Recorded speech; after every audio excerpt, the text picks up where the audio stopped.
हाँ, मैं कह रहा था सीजी भक्ति बेल्हारी यूट्यूब चैनल यहाँ लाइव प्रसारण कर रहा है। साथ साथ जो है मेरा रेशनल कबीर यूट्यूब चैनल भी यहाँ प्रसारित कर रहा है। तो जिनके पास जो है टच मोबाइल है तो रेशनल कबीर यूट्यूब चैनल को भी सर्च करके और सब्सक्राइब करें, शेयर करके अपने सभी साथियों तक भी पहुँचाएं, ताकि जो है मेरी सेवा आप सब लोगों तक ज़्यादा से ज़्यादा पहुंच सके। मैंने साखी बोला था, मांस मछलियाँ खात हैं, सुरा 500 हेत, तेनर जड़ से जाएंगे ज्यों मूली के खेत। ये सतगुरु कबीर साहब की वाणी है। आज हम देख रहे हैं, खासकर मैं चरोटा और उसके आसपास के गांव में देखता हूँ, मांसाहार बहुत तेजी से बढ़ रहा है। जो लोग अपने आप को धार्मिक कहते हैं, वो उनके भी घर में नई पीढ़ी के जो बच्चे हैं बहुत तेजी से मांसाहार को अपना रहे हैं। इसलिए मेरे मन में आया कि आज इसी साखी पर चर्चा करूं। हम लोग जब देखते हैं सतगुरु कबीर साहब के मूवमेंट को, मेरा देखने का अपना नजरिया है। तथागत भगवान बुद्ध के बाद और स्वामी महावीर के बाद अहिंसा और शाकाहार का जो संदेश है वो लुप्त हो गया था। बीच में किसी ने नहीं दिया भी चिटपुट तो उभर कर समाज में नहीं आया। इसलिए लोग अहिंसा का, शाकाहार का ठीक से जो है उसकी समझ नहीं रखते थे और उन्होंने जो है अपनाया नहीं। तब बीच का समय बहुत ज्यादा मांसाहार का समय था। वैसे इतिहास लेखक लोग कहते हैं कि पहले वैदिक काल था, फिर बुद्ध आए, फिर महावीर आए, लेकिन आज जो है इस पर शोध हो चुका है, वैदिक काल कभी नहीं था। रामकृष्ण का जो काल है बुद्ध के बाद का काल है। इसका सबसे बड़ा प्रमाण आपको मिलेगा वाल्मीकि रामायण के अयोध्या कांड में, जहां पर तथागत बुद्ध को गाली देते हुए राम मिलते हैं और उसके परंपरा को नास्तिक और चोर की तरह दंडनीय कहते हुए मिलते हैं। उसे साबित हो जाता है कि पहले जो हो चुका रहता है उसको बाद में गाली दिया जा सकता है या प्रशंसा किया जा सकता है। जो पहले हुआ ही नहीं है उसके बारे में क्या चर्चा करेंगे। तो ये जो है ना बीच वाला काल है, राम का काल। राम को अगर ऐतिहासिक मानते हैं आप लोग तो उनका काल बुद्ध के बाद ही ठहरता है, क्योंकि वाल्मीकि रामायण में शक का, यवन का, बहुत सारे कुषाण वंश का बहुत सारे वर्णन मिलता है। तो जैसे एक बार मैं इसी विषय पर भाषण कर रहा था शहडोल में, मध्य प्रदेश के अंदर। तो भाषण के बाद मेरे कमरे में एक सज्जन आए, प्रोफेसर ज्ञान आधार शुक्ल जी। उन्होंने कहा, साहेब आपके कबीर पंथ में ग्रंथों में भरमार है कि शाकाहार का संदेश दिया जाए। जीव मत मारो बापुरा, सबका एक है प्राण, हत्या कभू न छूटी है, कोटिन सुनो पुराण। बहुत सारे, यानी तिल भर मछली खाए के कोट गौ करे दान, काशी करवट लय मरे तबहू नरक निदान। मतलब कील पर कील ठोका है सतगुरु कबीर साहब ने कि आप अहिंसा का पालन करें और जीवों पर दया करें। लेकिन जो प्रोफेसर साहब थे उन्होंने दावा किया कि एक कबीर भक्त ही ऐसा कर सकता है, राम भक्त नहीं कर सकता। मैं कहा ऐसा क्यों भाई, आदमी तो आदमी हो भी कर सकता है। उन्होंने कहा राम भक्त जो कम पढ़ा लिखा होगा वो तो शाकाहारी हो सकता है, लेकिन जो ज्यादा पढ़ा लिखा राम भक्त है वो शाकाहारी हो ही नहीं सकता। मैंने कहा ऐसा क्यों? तो उन्होंने कहा कि जो ज्यादा पढ़ा लिखा है वो संस्कृत पढ़ेगा।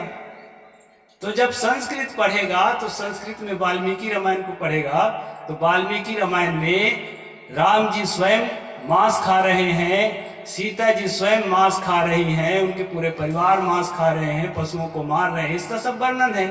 वो ज्यादा पढ़ा लिखा आदमी संस्कृत पढ़ेगा तो कहेगा भाई हम तो राम भक्त हैं, हमारे भगवान तो सब खाते पीते थे, हम क्यों ना खाएं?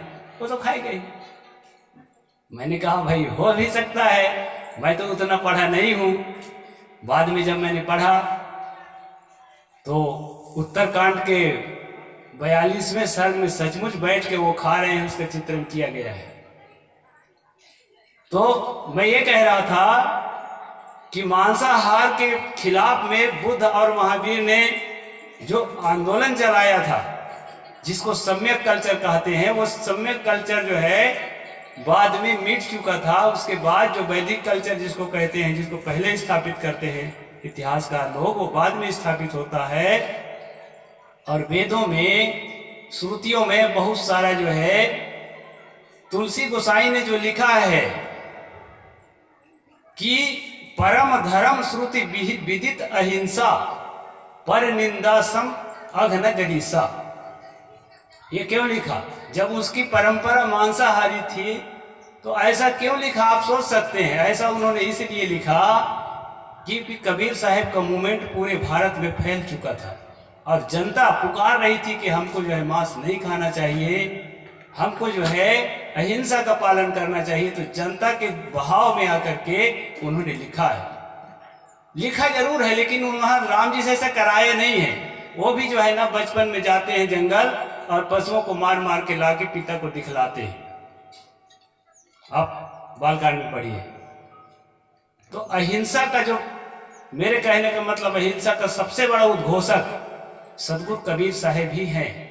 ये भागवत कथा के वाचक, राम कथा के वाचक कबीर पंथियों के नकल करके अहिंसा का उपदेश देते हैं। अच्छा है, देना चाहिए, लेकिन उनकी किताबों में नहीं है।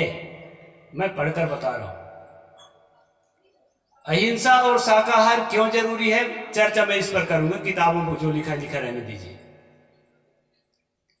अहिंसा और शाकाहार इसलिए जरूरी है, मैं साइंटिफिक कारण बताऊंगा। पहला सबसे बड़ा कारण वर्तमान का बता रहा हूं मैं। आज भारत में मरने वालों की संख्या में से हर तीसरा आदमी आकस्मिक मृत्यु से मर रहा है।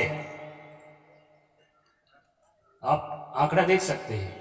मरने वालों में से हर तीसरा आदमी आकस्मिक मृत्यु से मर रहा है। आकस्मिक मृत्यु समझते हैं ना, सडनली मर जाना। उसका कारण क्या समझते हैं? उसका कारण है हार्ट अटैक। और हार्ट अटैक का कारण क्या है?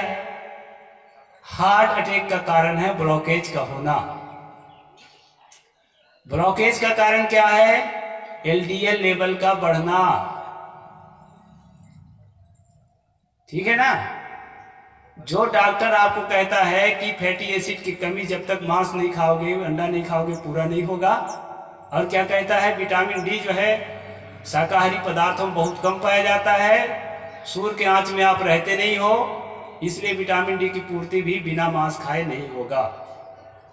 जो डॉक्टर कहता है वो डॉक्टर से एक बात और पूछ लेना मेरी ओर से कि ब्लॉकेज कैसे बढ़ता है, उसका कारण क्या है। ब्लॉकेज बढ़ता है एलडीएल लेवल के बढ़ने से। और एलडीएल लेवल कैसे बढ़ता है? मैं साइंस के स्टूडेंट हूं, आपको ईमानदारी से बता रहा हूं। एलडीएल लेवल कैसे बढ़ता है? एलडीएल लेवल बढ़ता है कोलेस्ट्रॉल से। और कोलेस्ट्रॉल कहां से आता है? घी से आता है, तेल से ट्राइग्लिसराइड आता है, वो भी कोलेस्ट्रॉल में बदल जाता है। घी से, तेल से, पनीर से, खोआ की मिठाई से, और सबसे ज्यादा आता है अंडा और मांस से।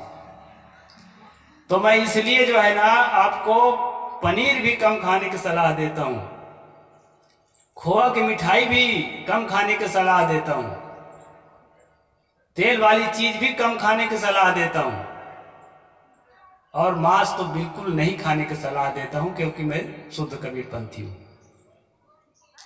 राम पंथ में मांस चल जाएगा क्योंकि राम जी मांस खाते थे उनकी किताब के अनुसार।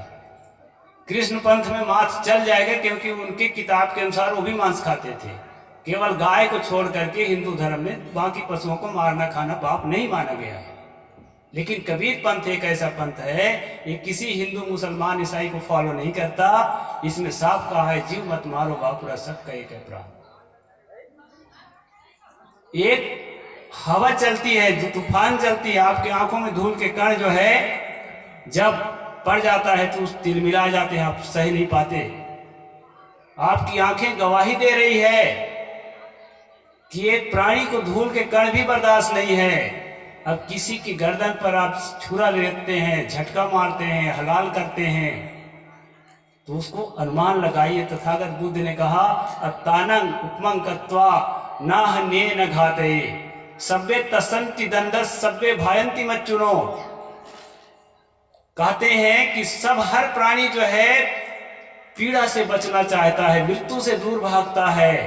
अपने जीवन के साथ उपमा करके, तुलना करके किसी को पीड़ा मत पहुंचाओ और किसी को जान से मत मारो। जो बौद्ध ये कहते हैं कि हमारे यहाँ तो त्रिकोटि परिशुद्धि के बाद मांस खाया जा सकता है, उन्हीं बौद्धों के जब पंचशील का प्रतिज्ञा करते हैं, जिस समय दीक्षा लेते हैं, उपसंपदा लेते हैं, पंचशील की प्रतिज्ञा लेते समय कहते हैं पाणातिपाता वेदमणि शिक्षा पदम समाधियाम। ये पहली प्रतिज्ञा है कि मैं प्राणी हिंसा से अलिप्त रहने की प्रतिज्ञा करता हूं, पहली प्रतिज्ञा है। तो अपने समान जान करके किसी भी प्राणियों को आप सताइए मत। यहां सुरापान की बात भी आई है साखी में, जिस साखी को बोला हूं मैं, मांस मछलियां खाते हैं सुरापान सुहेत, सुरापान मत करिए। ते नर जड़ से जाएंगे जो मूली के खेत, मूली के खेत को जड़ से उखाड़ा जाता है, इसी प्रकार आपकी नैतिकता जड़ से उखड़ जाएगी, आपका धर्म जड़ से उखड़ जाएगा, आपकी लोक प्रतिष्ठा जड़ से उखड़ जाएगी, और यहाँ तक कि कबीरपंथी संतों का प्रेम भी खत्म हो जाएगा, आपके घर आना जाना बंद हो जाएगा। जानते हैं ये राधा स्वामी के आने से, जय गुरुदेव के आने से, गायत्री के आने से, बहुत सारे पंथों के आने से क्या हुआ? कबीरपंथियों के घर में खूब मांस खा रहे हैं, खूब दारू पी रहे हैं। इन पंथों में दारू पीने की सलाह नहीं दिया जाता, लेकिन क्यों पी रहे हैं उसका कारण समझ में नहीं आता। मैं रोज बताता हूं, कबीरपंथियों को शुद्ध कबीरपंथी होना चाहिए, मिक्सचर नहीं होना चाहिए। मिक्सचर होगा उसके घर में मांस आएगा, उसके घर में दारू आएगा पक्का। उसका कारण ये है कि कबीरपंथी जो होता है ना, उसके घर में संत आते हैं और वो संतों के प्रति उनकी आस्था होती है। तो जिसके घर में संत आते हैं, संतों के प्रति आस्था होती है, प्रेम बनता है, आत्मीय संबंध बनता है। ऐसे मना करने से कोई नहीं मान जाएगा कि तो कल से मांस मत खाना। आत्मीय संबंध बनता है, एक दोस्ती टाइप की हो जाती है संतों के साथ, उसके बाल बच्चों की। दूसरे किसी पंथ में ये व्यवस्था नहीं है कि उसके घर में संत भेजें और आत्मीय व्यवहार बनाए, केवल मंच में भाषण करते हैं जैसा भी मैं कर रहा हूँ। मंच का कोई प्रभाव नहीं पड़ता, अभी भूल जाओ 10 मिनट बाद। इसलिए कबीरपंथियों को शुद्ध कबीरपंथी रहना चाहिए। मिक्सचर कबीरपंथी रहेगा तो संतों के प्रति उसकी आस्था कम होती। कई लोग कहते हैं साहेब हम तो फलाने पंथ में भर्ती हो गए, तो संत सोचता है जब भर्ती हो गए तुम्हारे घर हम क्यों आएंगे? क्या हमको खाने को नहीं मिलता? कमा खा लेंगे, ईटागार हम काम कर लेंगे। सम्मान सबको चाहिए, स्वाभिमान से जीता है संत। इसलिए जो है संतों का सम्मान करना सीखो। आप दूसरे भी पंथ के हैं तो भी संतों के सम्मान अगर करते हैं तो आपके घर का मांसाहार धीरे धीरे, दारू पीना, बच्चे गुटखा खाना छोड़ देंगे। मेरे स्वयं का व्यक्तिगत बता रहा हूं, जिन घरों से गहरा संबंध है उसके घर में एक छोटा सा बच्चे को गुटखा पुड़िया फाड़ते नहीं पाएंगे आप। तो अनुशासन इसमें पैदा होता है। तो मैं ये कह रहा था कि किसी की हत्या ना करें और किसी को जान से ना मारें, दारू ना पिए। दारू पीने से क्या होता है, आपके जो मस्तिष्क में सीरोटोनिन होता है, जिसको खुशी का रसायन कहते हैं, आपके अंदर एक हैप्पीनेस पैदा करने वाला होता है, वो कम होता चला जाता है। कम क्यों होता है? कम इसलिए होता है कि उसके जगह में आपके अंदर हैप्पीनेस कौन पैदा करता है? दारू। किसी भी मशीन को बंद कर देंगे तो धीरे धीरे जाम हो जाता है। चरक संहिता में लिखा है चित्त को प्रसन्न करने वाली चीजों में मदिरा सर्वश्रेष्ठ है। ये धर्म ग्रंथ और आयुर्वेद ग्रंथ, में आयुर्वेद का आदमी हूं, इनको दूध का धोया मत समझिए। इनमें भी मोटिवेशन है दारू पीने के लिए, मांस खाने के लिए। मांस कभी वरना नहीं सुन, तो उसको पढ़ करके या उसको सुन करके आप मांसाहारी बन सकते हैं। लेकिन मैं साइंटिफिक बता रहा हूं कि सीरोटोनिन के कम होने से, डोपामिन के कम होने से, इन हार्मोन्स के कम होने से क्या होता है कि आप आज 1 कप में काम चलता है, कल 2 कप में काम चलेगा, क्योंकि वो आपका जो हार्मोन जो हैप्पीनेस पैदा कर रहा था, खुशियां पैदा कर रहा था ना, वो कम हो चुका है, उसका उत्पादन कम होने जा रहा है। तो क्या करेंगे, उसके जगह इसी से पूर्ति करेंगे और धीरे धीरे आप पूरी तरह से अल्कोहलिक बन जाएंगे, शराबी बन जाएंगे और किसी काम के नहीं रह जाएंगे। 1 बोतल रोज लगेगा, फिर छोड़ना मुश्किल हो जाएगा। इस कारण से ना 1 बूंद शराब आपके अंदर नहीं जाना चाहिए, नहीं तो क्या करेगा, ज्यों मूली का खेत, आपके जीवन के सभी अच्छी बातों को खत्म कर देगा। घर में झगड़ा पैदा करेगा, पत्नी का प्रेम खत्म हो जाएगा, बच्चों का प्रेम खत्म हो जाएगा, बच्चों का भविष्य अंधकार में चला जाएगा। ज्यों मूली का खेत का मतलब यह है। मैं बहुत ज्यादा किस्सा कहानी वाला आदमी नहीं हूं ना, मुझे कुछ कविता भी नहीं आती है।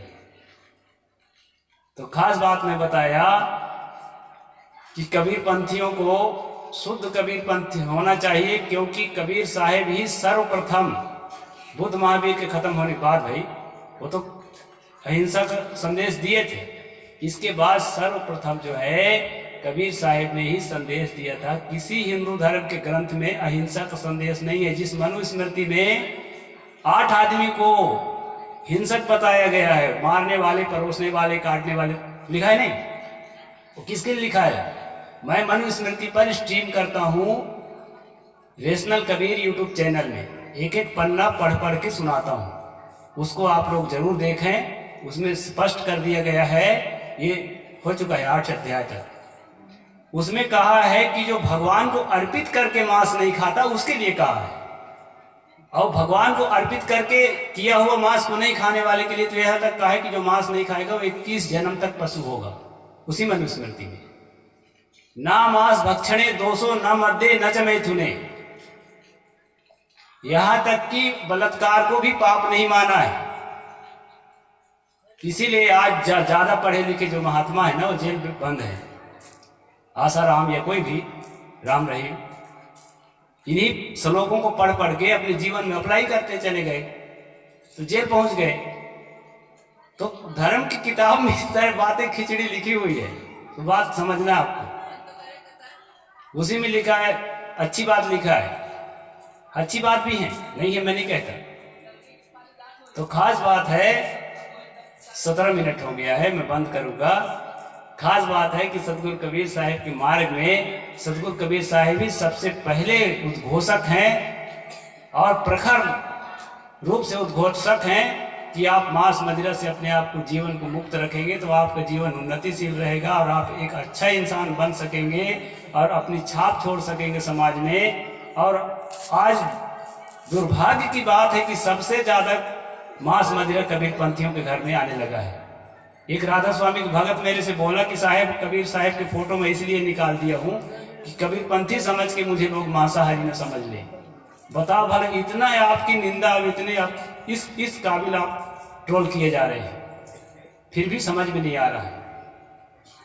ये चरोटा की बात है, वो आज भगत से भी मिला दूंगा। तो मेरे कहने का मतलब है कि अपने परंपरा में जो अच्छी बात है, शाकाहार की बात और बिना नशा से जीने की बात, इन बातों को सब आप लोग फॉलो करिए। और ये हमारे सम्यक कल्चर है, ये वैदिक कल्चर बिल्कुल भी नहीं है। सम्यक कल्चर एकदम शुद्ध और पवित्र कल्चर है। इस कल्चर को हम लोग सब फॉलो करें। समय मेरा पूरा हो गया है, इसलिए मैं अपनी बात को यहीं पर पूरा करता हूँ। आप सब लोग जो है रेशनल कबीर यूट्यूब चैनल को सर्च करके देखिए और बहुत सारी बातें आपको देखने को मिलेगी।